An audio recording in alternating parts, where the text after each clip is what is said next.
Iran ने अक़वाम मुत्तहिदा पर वाज़ेह कर दिया है कि ईरान इसराइल जंग में अगर अमरीका बराह रास्त मुलव्वस हुआ तो सख्त जवाब देंगे। इसराइली हमले जारी रहे तो जवाब भी सख्त से सख्त होगा।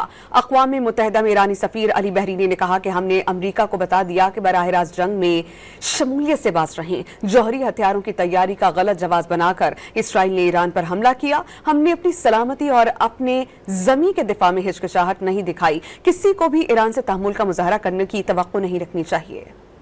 We firmly believe that the United States is complicit in what Israel is doing.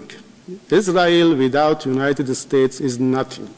Whatever Israel is doing is with the support, the military support and intelligence support of the United States. We are totally ready to give appropriate response to any development. We will follow the developments, we will follow the actions of the United States, and at any time, at any point, if we come to the conclusion that the United States is directly involved in attacks against Iran, we will start responding to the United States.